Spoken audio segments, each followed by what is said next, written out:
திருமணத்தை மீறிய தகாத உறவு என்பது ஏதோ ஒரு மரணத்தில் கொண்டு போய் நிறுத்தும். அது தற்கொலையாக இருக்கலாம், சார்ந்தவர்களுடைய கொலையாக இருக்கலாம், சார்ந்தவர்கள் செய்து கொள்ளக்கூடிய தற்கொலையாக இருக்கலாம், இல்லை உன்னை சார்ந்தவர்கள் இதை பொறுத்து கொள்ள முடியாமல் உன்னை கொலை செய்வதாக இருக்கலாம்.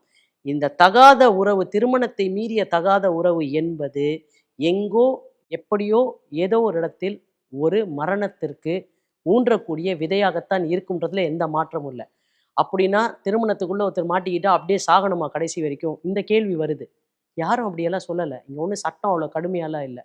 உனக்கு ஒரு கல்யாணம் பிடிக்கலையா, கோர்ட்டுக்கு போ, எனக்கு ஏன் இந்த கல்யாணம் பிடிக்கலன்னு சொல்லு, வெளியே வந்துரு. அதுக்கப்புறம் நீ என்ன வாழ்க்கையை வேணால் அமைச்சிக்கோ. குழந்தைங்களை பொறுத்த வரைக்கும் குழந்தைங்க கோர்ட் முடிவெடுக்குது.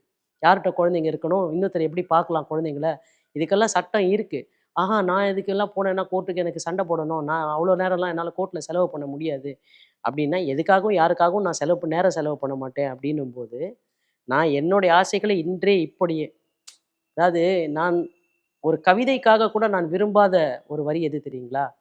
இன்றே வர வேண்டும் என் தீபாவளி பண்டிகை, என்ன நாளை என்பது அது வெறும் கனவு, நான் நட்டதும் இன்றே ரோஜா பூக்கணும். நான் அந்த வரியை விரும்புறதில்லை சார். என்றைக்கும் நட்டதும் ரோஜா அன்னைக்கே பூக்காது.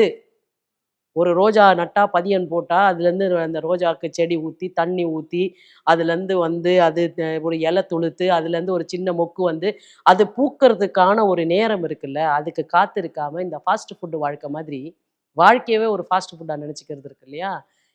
அதுதான் அந்த இன்ஸ்டன்ட் கிராட்டிஃபிகேஷன். இந்த உறவுகள்லையுமே அப்படிதான் மேடம், எல்லாமே ஃபாஸ்ட். அதுதான் இன்ஸ்டன்ட் கிராட்டிஃபிகேஷன்.